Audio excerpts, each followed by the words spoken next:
Hello friends एवं प्यारे बच्चों, परख 2024 कक्षा छठवीं का ये मॉडल आंसर है जो कि आज 18/11/2024 को इसका एग्ज़ाम हुआ।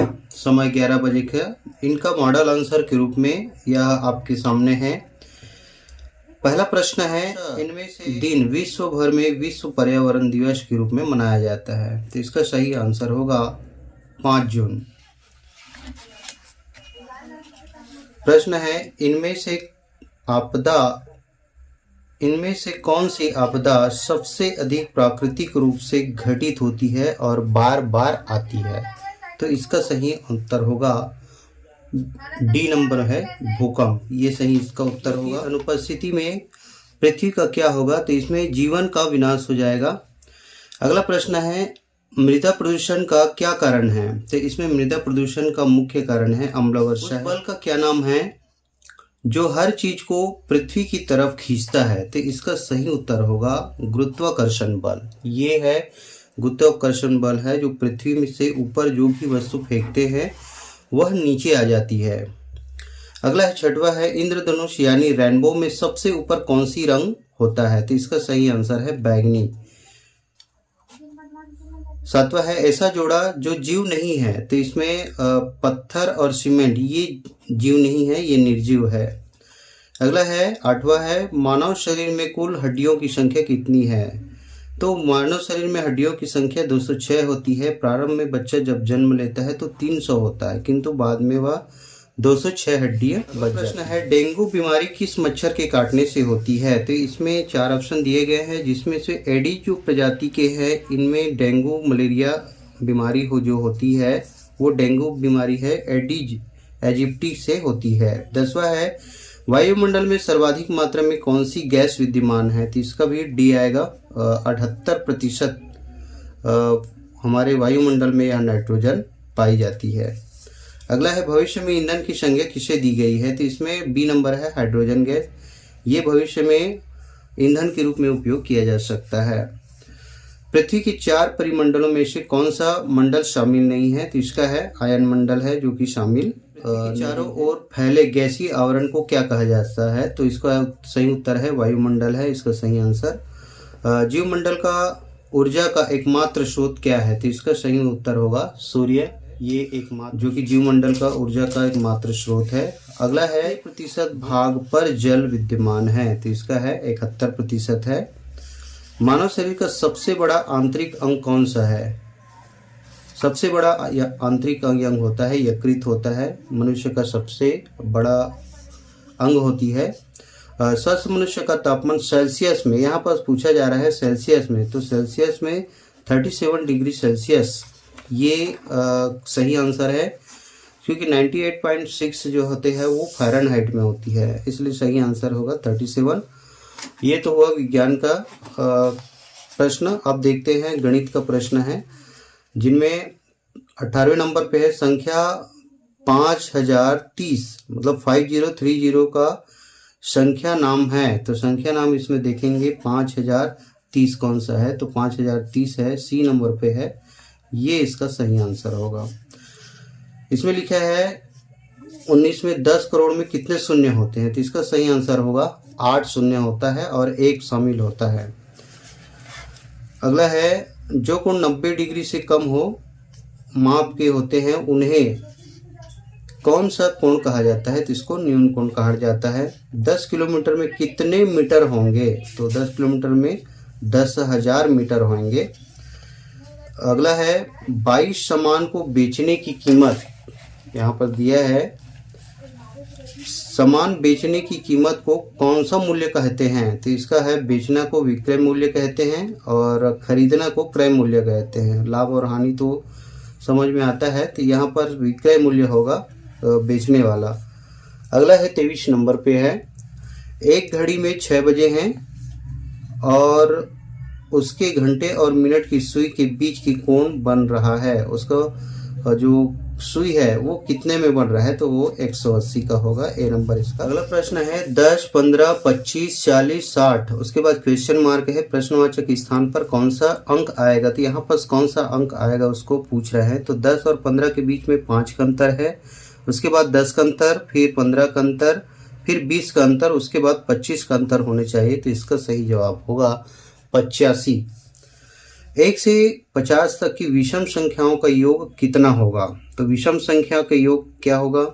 विषम संख्या है 1, 3, 5, 7, 9, एक के बाद ऐसे सभी का योग जो कि 50 तक जाएगा, 49 तक।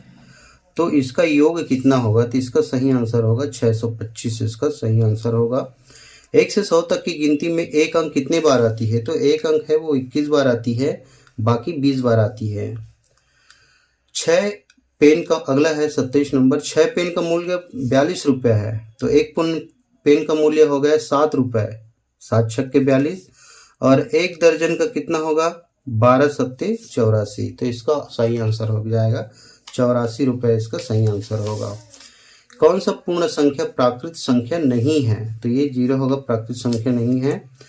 यहाँ पर 29 नंबर में है, निम्न आकृति की छायांकित भाग है। तो इसमें आधा रोटी है, आधा रोटी में से आधा रोटी को जो छायांकित है तो कितना होगा? ये आधा ही होगा। आधा रोटी का फिर आधा, तो ये आधा ही होगा इसका आंसर। अगला है 30 नंबर पर, संख्याओं का औसत होगा। तो प्रथम 6 प्राकृत संख्या कौन सा होगा?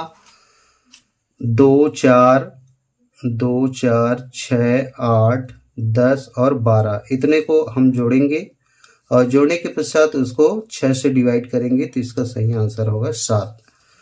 अगला है, निम्नलिखित में से कौन सा पूर्ण घन संख्या नहीं है? तो इसको हम गुणा करेंगे, 3 बार गुणा करेंगे तो ये पूर्ण घन कहलाता है। तो इसका 5 गुणित 5 गुणित 5 होगा, 5 पंजे 25, 5 125। इसका 4 होगा, 4 चौक 16, 64 हो जाएगा। इसका 3 होगा, 3 तिया 9 तिया 27, और इसका हो जाएगा 9 गुणित 9 ही होगा, और इसमें बीच में नहीं आएगा। 6 से करेंगे, 6 6 के 36, 6 के ये ज़्यादा हो जाएगा। तो इसलिए इसका सही आंसर होगा 81। ये पूर्ण संख्या नहीं है, पूर्ण घन नहीं है। यदि दो संख्याओं का योग 28 है तथा दोनों का अनुपात 1:3 है तो दूसरी संख्या क्या है? तो दूसरी संख्या इसमें 21 आएगा। अगला है 33 नंबर को देख लेते हैं। 10 और 20 के बीच अभाज्य संख्याओं का औसत। अभाज्य संख्या जो भाज्य नहीं जाता, जैसे 10 के बाद है 11, 13, 15 जाता है, 17 नहीं जाता और 19 नहीं जाता। अब इसको सभी को जोड़ सकते हैं और जोड़कर इसको 4 से इसको डिवाइड कर देंगे। तो इसका सही आंसर होगा 15। अगला देखते हैं, यहाँ पर 34 नंबर। मनीषा की माँ की आयु उनकी आयु की 4 गुनी है। उसके बाद 5 वर्ष बाद उसकी आयु 3 गुनी रह जाती है। तो मनीषा की वर्तमान आयु पूछ रहा है, तो इसमें भी 15 वर्ष आएगा। ये तो हुआ गणित का। अगला देख लेते हैं, यहाँ पर से हिंदी का दिया गया है। निम्नलिखित में से कौन सा शब्द उल्टा लिखने पर सार्थक शब्द बनेगा? तो इसमें सार्थक शब्द 2 दिया गया है। इसमें पानी निपा, ये तो सार्थक शब्द नहीं हुआ। राम और मरा, ये सार्थक शब्द हो रहा है, और मना और नाम ये भी आ रहा है। लेकिन ज़्यादा बेहतर ये रहेगा, क्योंकि मना करना एक संख्या और जुड़ेगा। तो बी इसका सही आंसर होना चाहिए। 36 नंबर। बगीचे की खाली स्थान देखकर मेरा मन खुश हो गया। तो इसका है सुंदरता होगा। 37 नंबर। जिस कहानी को तुम अपने बड़ों के मुख से सुनते हो उसे क्या कहते हैं? तो इसको हम लोक गाथा के नाम से जानते हैं। कौन सा स्वर दीर्घ वर्ण है? तो इसमें 7 वर्ण ऐसे हैं जो कि दीर्घ है, जिनमें से ए शामिल है। तो इसका सही आंसर ए होगा। दीपावली के दिन किसकी पूजा की जाती है? तो दीपावली के दिन धन की देवी की पूजा की जाती है। अगला है 40 नंबर। कौन सा शब्द आग का पर्यायवाची नहीं है? तो इसमें पावक, अनल और अग्नि ये इनका पर्यायवाची शब्द है आग का, किंतु अनिल है, ये अनिल मतलब हवा होता है। तो ये जो अनिल है वो पर्यायवाची इसका शब्द नहीं हुआ। अगला है 41 नंबर।